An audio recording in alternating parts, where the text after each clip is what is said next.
Hello everyone, welcome to our channel. दोस्तों, TET C TET के part 2 में आपका स्वागत है। टॉपिक चल रहा है संख्या पद्धति। ठीक है, संख्या पद्धति में अगर आप लोग संख्याओं के प्रकार अगर नहीं जानेंगे तो ये टॉपिक जो है कहीं ना कहीं अधूरा रह जाएगा। तो ये जो टॉपिक है संख्याओं के प्रकार, ये आपको जानना बहुत ज़रूरी है। तो इसमें सबसे पहला प्रकार है प्राकृतिक संख्याएं या फिर प्राकृत संख्याएं बोला जाता है। प्राकृतिक संख्याएं वो होती हैं जो 1 से लेकर अनंत तक जाती हैं। ठीक है, जो 1 से लेकर अनंत तक जाती हैं उन्हें क्या कहते हैं? प्राकृतिक संख्याएं कहते हैं।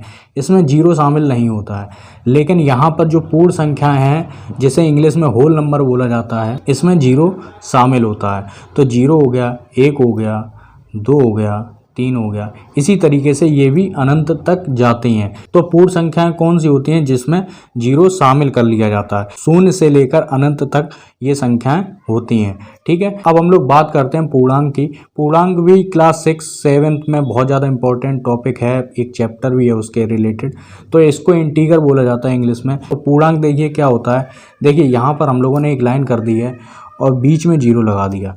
इस तरफ 1, 2, 3, 4, 5।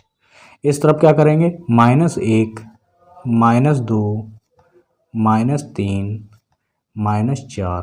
ठीक है, इसी तरीके से -5 और आगे बढ़ते चले जाएंगे। अब यहाँ पर देखिए, यहाँ पर प्लस चल रहा है और इस तरफ क्या चल रहा है? लेफ्ट हैंड साइड माइनस चल रहा है। ठीक है, ये जो संख्याएं हैं आपके सामने, जीरो के इधर और जीरो के इधर, ये सारी संख्याएं जो है वो पूर्णांक है। यहाँ तक कि जीरो भी एक पूर्णांक है।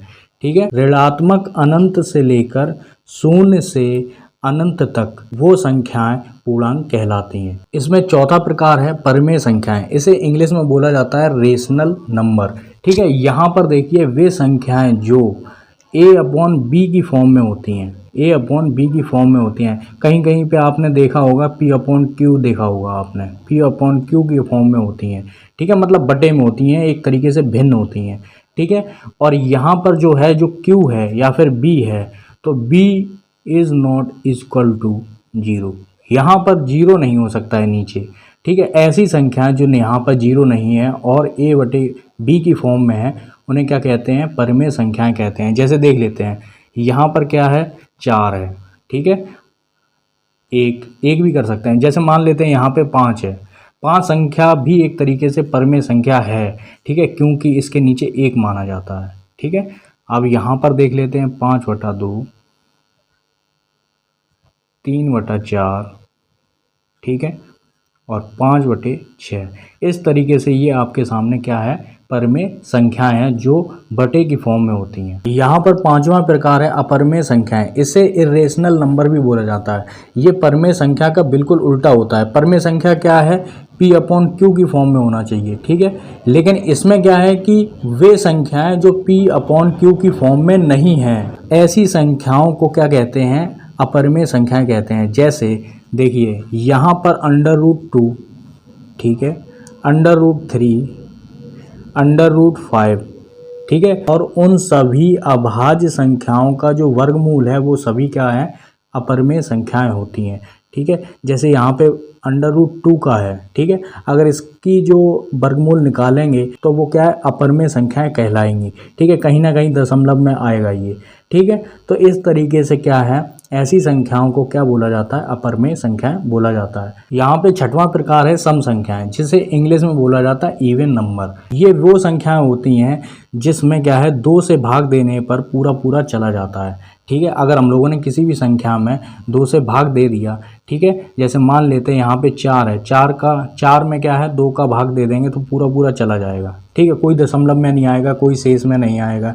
ठीक है, पूरा पूरा जाएगा। तो ऐसी संख्याओं को क्या कहते हैं? सम संख्याएं कहते हैं। जैसे कौन कौन सी सम संख्याएं हैं? 0 भी इसमें जोड़ेंगे। ठीक है, 0 है, 2 है, 4 है, 6 है और 8 है। ठीक है, इसी तरीके से 10 भी होती है। ठीक है, तो जिन संख्याओं के अंत में ये संख्याएं अगर होंगी, ठीक है, वो संख्याएं सम संख्याएं होंगी। जैसे मान लेते हैं यहाँ पे 5, 6, 3, 8 है, तो लास्ट में क्या है? 5638 में लास्ट में है, यहाँ पे इकाई का जो अंक है वो क्या है? 8 है। ठीक है, तो 8 जो है वो सम संख्या है, तो इसलिए ये जो संख्या पूरी है वो एक सम संख्या है। ठीक है। तो इसी तरीके से हम लोग सम संख्याओं को पहचानते हैं। सातवां देख लेते हैं यहाँ पे विषम संख्याएं, तो जिनका भाग 2 से नहीं जा पाता है, ठीक है ना, 2 से भाग नहीं जाता है, उन्हें क्या कहते हैं, विषम संख्याएं कहते हैं। जैसे मान लेते हैं यहाँ पर 3 है, ठीक है, 3 में अगर 2 का भाग देंगे तो कहीं ना कहीं शेष आएगा और दशमलव में संख्या आ जाएगी, तो 2 का भाग नहीं जा रहा है इसमें। तो वो कौन कौन सी संख्याएं होती हैं, देखिए 1 होती है, 3 होती है, 5, 7, 9, ठीक है। इसी तरीके से आगे बढ़ेंगे, 11 होती है, ठीक है। एक एक छोड़ के होता है, सम संख्याएं और विषम संख्याओं में अंतर क्या है, एक एक छोड़ के होता है। तो यहाँ पे एक संख्या देख लेते हैं, यहाँ पे 3, 7, 1, 9, 3719 है, यहाँ पे इकाई का अंक 9 है, तो ये एक क्या है, ये एक विषम संख्या है। तो इसी तरीके से हम लोग विषम संख्याओं को हम लोग पहचान करते हैं, ठीक है। इसमें 8वां प्रकार देख लेते हैं, अभाज्य संख्याएं। अभाज्य संख्याओं को इंग्लिश में क्या बोलते हैं, प्राइम नंबर। ये भी बहुत ज़्यादा इंपॉर्टेंट है। ऐसी प्राकृतिक संख्या जो केवल एक से या स्वयं से, ठीक है, जो केवल एक से या स्वयं से अगर विभाजित हो जाती हैं तो उन्हें क्या कहते हैं, अभाज्य संख्याएं कहते हैं। जैसे मान लेते हैं यहाँ पर 2 है, ठीक है, 2 है, अगर हम लोग क्या है 2 का 2 में भाग देंगे तो पूरा पूरा चला जाएगा, ठीक है। अगर हम लोग 2 है, 2 में 1 का देंगे तो पूरा पूरा चला जाएगा, ठीक है। तो इसी तरीके से देखिए यहाँ पर 13 है, 13 एक अभाज्य संख्या है, ठीक है। तो 13 में अगर 1 का हम लोग भाग देंगे तो पूरा पूरा चला जाएगा, ठीक है। अगर 13 में 13 का ही भाग देंगे तो पूरा पूरा चला जाएगा, ठीक है। तो यहाँ पर क्या है, 1 से अगर भाग दिया जाए या स्वयं खुद से ही भाग दे दिया जाए तो समझ लो, और पूरा पूरा विभाजित चला जाए तो समझ लो वो क्या है, अभाज्य संख्याएं हैं। तो ये एक तरीके से क्या है, कहाँ से शुरू होती हैं, 2 से शुरू होती हैं, ठीक है। 3, 5, 7, ठीक है। 8 नहीं है, 8 में 2 का भाग जा सकता है, ठीक है। 9 नहीं है, 9 में 3 का भाग जा सकता है, ठीक है। तो इसी तरीके से 11 हो गया, 13 हो गया, ठीक है, 17 हो गया, 19 हो गया, ठीक है। 18 में नहीं है, क्योंकि 18 में 2 से भी भाग जा सकता है, 6 से भी भाग जा सकता है और 3 से भी भाग जा सकता है, ठीक है। तो इसी तरीके से हम लोग क्या है, ऐसी संख्याएं देखेंगे जो अभाज्य संख्याएं हैं जिसमें 1 से या स्वयं से भाग चला जाए, ठीक है। इसमें ध्यान देने की बात क्या है, ये बहुत ज़्यादा क्वेश्चन पूछा जाता है कि सबसे छोटी अभाज्य संख्या कौन सी है, सबसे छोटी अभाज्य संख्या ये है। तो ये क्वेश्चन हमेशा पूछा जाता है, लगभग पूछा ही जाता है कि सबसे छोटी भाज्य संख्या कौन सी है, वो है 2, ठीक है। और यहाँ पर जो एक संख्या 1 ना ही भाज्य है, ना ही भाज्य है और ना ही अभाज्य है, ठीक है। यहाँ पर एक के बारे में ये बोला गया, ये क्या है कि नोट में आप लिख लेना, नोट लगा के लिख लेना है, ठीक है, ध्यान से, क्योंकि कुछ लोग क्या है ऑप्शन में 1 दिया जाता है तो 1 ही टिक कर देते हैं, लेकिन यहाँ पर सबसे छोटी जो अभाज्य संख्या है वो 2 है। और ये एक ऐसी इकलौती अभाज्य संख्या है जो सम है, ठीक है ना, और सारी संख्याएं क्या हैं, विषम होती हैं, ठीक है, अभाज्य संख्याएं।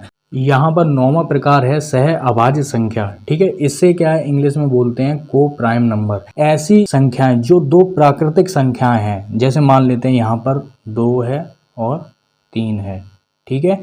ऐसी प्राकृतिक संख्याएं जो 2 अभाज्य संख्याएं हैं उनको हम लोग क्या बोलेंगे, सह अभाज्य संख्या बोलेंगे। इसमें अंतर समझ लेते हैं, ऐसी संख्या जिसका मासा 1 हो, जिसका HCF क्या हो, 1 हो, ठीक है।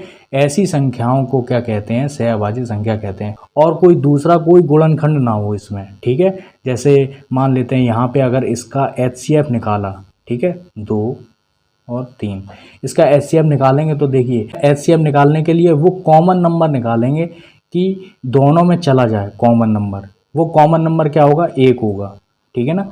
जैसे मान लेते हैं यहाँ पर ये 2 है और यहाँ पर 3 है, गुणे 1 कर देंगे, गुणे 1 कर देंगे, तो इसका जो कॉमन नंबर क्या आ रहा है, वो 1 आ रहा है, ठीक है। तो यही HCF होगा, ठीक है।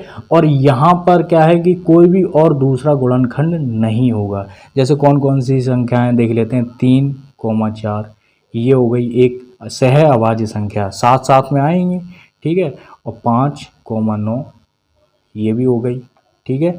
और यहाँ पर क्या है, 13, 15, ठीक है, ये भी हो गई 15,16, ये भी हो गई। कहने का मतलब ये है जैसे ये 15 है, ठीक है, 15 का जब पहाड़ा पढ़ेंगे या फिर 16 का पहाड़ा पढ़ेंगे या फिर वो पहाड़ा पढ़ेंगे जिसमें 15 आता है, ठीक है, या फिर वो पहाड़ा पढ़ेंगे जिसमें 16 आता है। 3 के पहाड़े में 15 आता है, ठीक है, और 2 के पहाड़े में 16 होता है। तो 3 और 2 का कोई संबंध नहीं है, ठीक है ना, 3 और 2 का कोई संबंध नहीं है, ठीक है। अगर इन संख्याओं को हम लोग काटेंगे यानी कि एक साथ अगर हम लोग भाग देंगे, ठीक है, तो फिर वो 1 से ही जाएगा, ठीक है। ना ही 3 का 4 में भाग जा सकता है, ना ही 4 का 3 में भाग जा सकता है, लेकिन 1 का 3 में भाग जा सकता है, 1 का 4 में भाग जा सकता है। तो वो जो कॉमन नंबर है, ठीक है, वो जो कॉमन नंबर है वही HCF होगा और कोई भी गुणनखंड से ये नहीं कटेगा, ठीक है। जैसे 5 का 9 में नहीं जाएगा, 9 का 5 में नहीं जाएगा, ठीक है, लेकिन 1 का 5 में चला जाएगा और 1 का 9 में भी चला जाएगा, ठीक है। तो ऐसा नंबर जो कॉमन नंबर यानी कि HCF है और कोई भी गुणनखंड ना हो, तो ऐसी संख्याओं को क्या कहा जाता है, सहअभाज्य संख्या कहा जाता है। यहाँ पे 10वां प्रकार देख लेते हैं, पूर्ववर्ती संख्या। इसको इंग्लिश में बोला जाता है प्रेसेसर नंबर, ठीक है। यहाँ पर देखिए ऐसी संख्या जो मूल संख्या है, जैसे मान लेते हैं 2 है या फिर 100 है, ठीक है, ऐसी संख्या जो मूल संख्या उससे पहले वाली संख्या, इसके पहले कौन सी संख्या है, इसके पहले है 1 संख्या, ठीक है, यानी कि 1 के बाद 2 आता है, यानी 2 से पहले क्या आ गया, 1 आता है, ठीक है। 100 पूर्व कौन सी संख्या थी, 99 थी, ठीक है। और सीधा सीधा है कि पूर्ववर्ती अगर कोई संख्या पूछ दी जाए तो यहाँ पर देखिए जैसे मान लेते हैं 102 है, ठीक है, 102 में 1 का हमेशा घटाना कर देंगे, ठीक है। तो जब हम लोग 2 में से 1 गया, 1 0 और 1, तो 102 की जो पूर्ववर्ती संख्या होगी वो क्या होगी, 101 होगी, यानी कि पूर्ववर्ती संख्या उस मूल संख्या के पहले वाली संख्या होती है, ठीक है। 11वां देख लेते हैं, परवर्ती संख्या, जिसे सक्सेसर नंबर बोला जाता है। ऐसी मूल संख्या, ठीक है, ऐसी मूल संख्या जिसके बाद वाली संख्या को क्या बोला जाता है, परवर्ती संख्या बोला जाता है। इसमें क्या करते हैं, +1 कर देते हैं, ठीक है। पूर्ववर्ती में -1 किया जाता था, लेकिन इसमें क्या है, +1 करेंगे, ठीक है। तो यहाँ पर 2 का परवर्ती क्या होगा, यहाँ पर 2 का सक्सेसर नंबर होगा 2 + 1 3, यानी कि 2 के बाद जो तुरंत बाद आता है वो क्या है, 3 है, ठीक है। 100 के बाद तुरंत क्या आता है, 101, इसमें 1 जोड़ दो 101 हो जाएगा, ठीक है। यहाँ पर 12वां प्रकार या टॉपिक ले लेते हैं, ठीक है। 12वां और 13वां मैंने अपनी तरफ से जोड़ा हुआ है, ठीक है। यहाँ पर समांतर श्रेणी है और यहाँ पर गुणज है, ठीक है। यहाँ पर गुणज समझ लेते हैं, बहुत ही इंपॉर्टेंट है। यहाँ पर क्या है, गुणज पहाड़ा होता है, यहाँ पर पहाड़ा आप कोष्टक में लिख सकते हैं, ठीक है। आपसे ये पूछ दिया जाएगा कि कोई भी संख्या यानी कि 7 संख्या का 3 गुणज बताइए, ठीक है, 7 संख्या का 3 गुणज बताइए। अगर 3 गुणज बता दिया तो गुणे 3 कर देंगे, ठीक है। और अगर ये कह दिया गया कि यहाँ पर 7 के गुणज बताइए तो 7 का सीधे सीधे पहाड़ा पढ़ देंगे, 7 7 दूनी 14, 7 तिया 21, ठीक है। इसी तरीके से यहाँ पर आगे बढ़ता चला जाएगा। अगर यहाँ पर 3 गुणज, 9 गुणज, 6 गुणज, 8 गुणज, 10 गुणज, 11 गुणज आ रहा है तो 7 का गुणा 11 बार करेंगे, ठीक है। यहाँ पर 12 का अगर देख लेते हैं, 12 एकम 12, 12 दूनी 24, ठीक है, 12 तिया 36। तो इसी तरीके से हम लोग सारे पहाड़े लिख देंगे और यहाँ पर क्या है, 12 के गुणज क्या आ जाएंगे, ये आ जाएंगे, ठीक है। समांतर श्रेणी एक बार समझ लेते हैं। यहाँ पर क्या है, कोई भी संख्या हो, ठीक है, उसमें जो अंतर होगा वो समान रहेगा, ठीक है। जैसे मान लेते हैं 7, 11, 15, 19, ठीक है, और यहाँ पर 23 कर देते हैं और 27। आपने ध्यान दिया होगा कि इसका और इसका अगर अंतर निकालेंगे तो 4 आ रहा है, ठीक है। इसका अंतर निकालेंगे तो भी 4 है, इसका अंतर निकालेंगे 4 है, इसका भी अंतर 4 है, इसका अंतर भी 4 है। 27 में से 23 घटा देंगे तो कितना बचेगा, 4 बचेगा। 23 में से 19 घटा देंगे 4 बचेगा। 19 में से 15 घटा देंगे 4 बचेगा। 15 में से 11 घटा देंगे 4 बचेगा। 11 में से 7 घटा देंगे 4। इन संख्याओं में समान अंतर होता है, उन्हें क्या कहते हैं, समांतर श्रेणी कहा जाता है, ठीक है। तो ये आपके क्वेश्चन करने के लिए बहुत ज़्यादा दोनों इम्पोर्टेंट है, ठीक है दोस्तों। और अगला जो टॉपिक होगा वो धीरे धीरे जैसे आरोही क्रम या फिर अवरोही क्रम भी आ सकता है, ठीक है। तो सबसे पहले जो नॉर्मली संख्या पद्धति में जो टॉपिक है वो सारे टॉपिक ख़त्म करेंगे, इसके बाद छोटे छोटे वीडियो होंगे, बहुत छोटे छोटे, ठीक है। तो ये जो टॉपिक जब आपके सारे ख़त्म हो जाएंगे उसके बाद हम लोग सवाल लगाना शुरू करेंगे, ठीक है। और बहुत ही इंपॉर्टेंट होते हैं सवाल, आप लगाइए, ठीक है दोस्तों। और संख्या पद्धति से बहुत सारे सवाल पूछे भी जाते हैं, ठीक है। और जल्दी जल्दी में लोग गलत भी कर देते हैं, जबकि वो इतने सरल सवाल होते हैं, ठीक है दोस्तों। अगर आपको ये वीडियो अच्छा लगा है तो लाइक करिए, सब्सक्राइब करिए। पूरा वीडियो देखने के लिए आपका बहुत बहुत धन्यवाद।